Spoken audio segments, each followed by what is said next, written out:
ইমদাদুল হকের ছেলে আক্ষেপ করেছেন এই মেডিকেল কলেজে যে নার্সিংয়ের ফিরতে হলে চাকরি।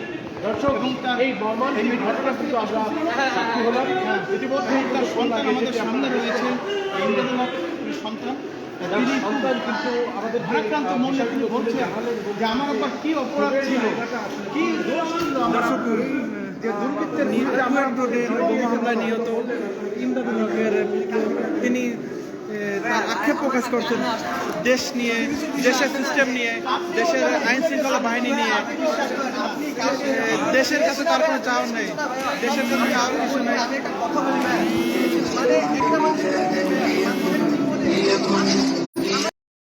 দর্শক, আপনারা দেখছেন একটা ছেলে তার বাবাকে হারিয়ে হতাশ এবং সে তার দেশের আইন শৃঙ্খলা বাহিনীর প্রতি হতাশ।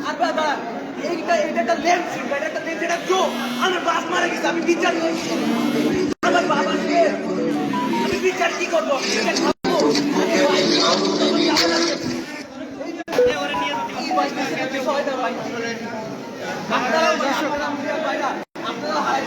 দর্শক, আপনারা দেখছেন নিহত ইমদাদুল হকের ছেলে কষ্ট নিয়ে তিনি কিছু কথা বলছেন, যেগুলো আসলে খুবই বিবেচনামূলক। আসলে পিতা হারানোর কষ্টের কোনো সান্ত্বনা হয় না, পিতা হারানোর কোনো সান্ত্বনা নেই। তারপরেও সে তার মনের আক্ষেপগুলো প্রকাশ করলো সংবাদকর্মীদের সামনে। আসলে আমাদের বর্তমান খুলনার পরিস্থিতি এবং দেশের পরিস্থিতি খুবই অস্বাভাবিক এবং আইন শৃঙ্খলা বাহিনী খুবই অবনত অবস্থায় চলে গিয়েছে। এ কারণে সে এ দেশে জন্মগ্রহণ করে নিজেকে হতভাগা মনে করছে এবং দেশের আইন শৃঙ্খলার প্রতি সে টোটালি কোনো আস্থা এবং শ্রদ্ধা রাখতে পারছে না যে তার বাবার এই হত্যার বিচার হবে কি হবে না। এই আসলে অবস্থা। আসলে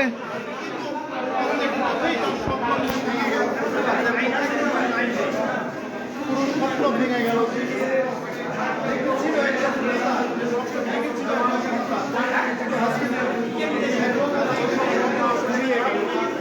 দর্শক দেখেন, এক হৃদয় বিতরণ দৃশ্য তৈরি হচ্ছে খুলনা মেডিকেল কলেজ হসপিটালে।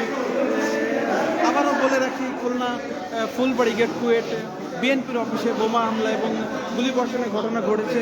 এই ঘটনায় একজন নিহত এবং 2-3 জন আহতের ঘটনা জানা গিয়েছে।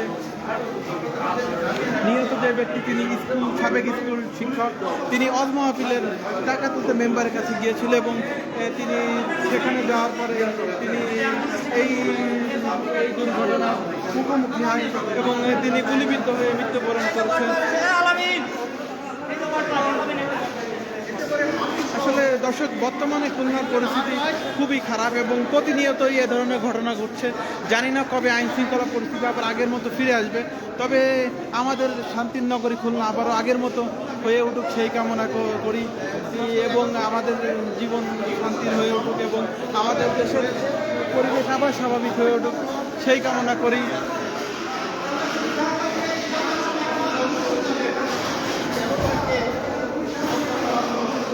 দর্শক, কারা এই দুর্ঘটনা ঘটিয়েছে এবং কারা এর সাথে জড়িত এখনও কোনো তথ্য পাওয়া যায়নি, তবে অতি দ্রুতই আইনের আওতায় তাদের আনা হবে এবং তদন্তের মাধ্যমে বিষয়টি আবার সামনে চলে আসবে।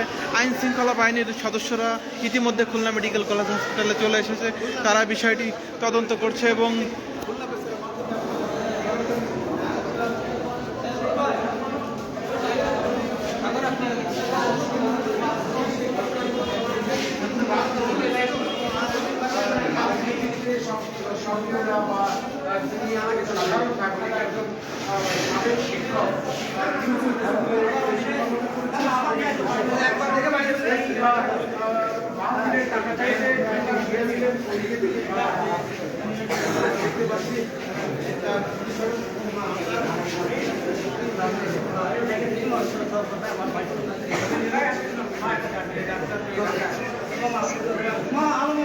আমি আর আলাদা ব্যবস্থা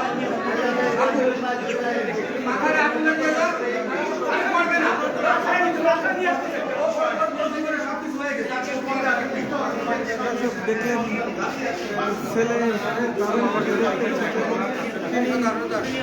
ছেলে যাচ্ছে।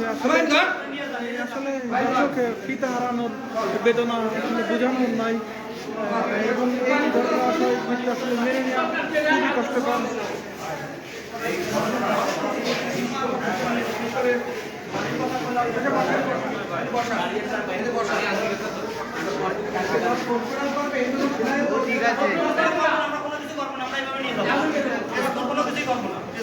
ঠিক আছে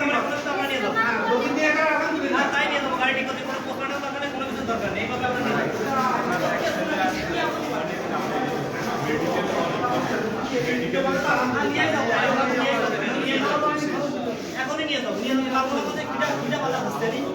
ঠিক আছে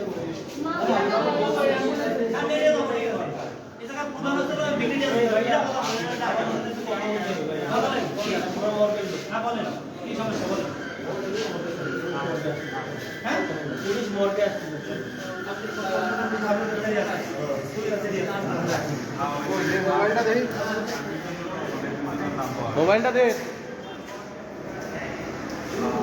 খুলনা ফুলবাড়ি গেট কুয়েট রোডের ঘটনা এটি এবং কিছুক্ষণ আগের ঘটনা।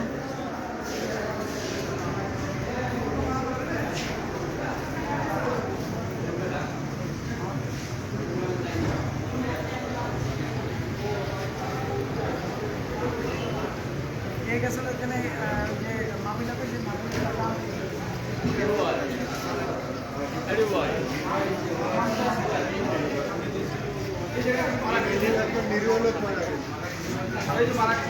দর্শক, আপনারা জানলেন যে এই দুর্ঘটনায় একজন বাহিরের একজন লোক মৃত্যুবরণ করেছে। আসলে যে ধরনের ঘটনা ঘটছে, সাধারণ জনগণ হামলার ভিতর পড়ে মৃত্যুবরণ করছে, এরকমই প্রতিনিয়তই এই ধরনের ঘটনা ঘটছে। দ্রুতই আইন শৃঙ্খলা বাহিনী আবার প্রশাসক এবং তারা তাদের কার্যক্রম আবার আগের মতোই চালিয়ে যাক এবং খুলনার পরিস্থিতি আবারও স্বাভাবিক হোক সেই কামনা করি আমরা।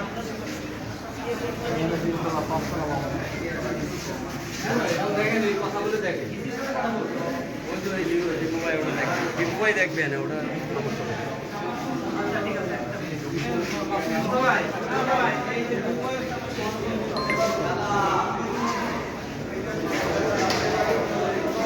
নিহত ব্যক্তি স্বজনরা এখানে এসেছে এবং তারা এখানে তাদের আত্মীয় হারানোর শোকে কাতর। এই হলো সর্বশেষ খবর।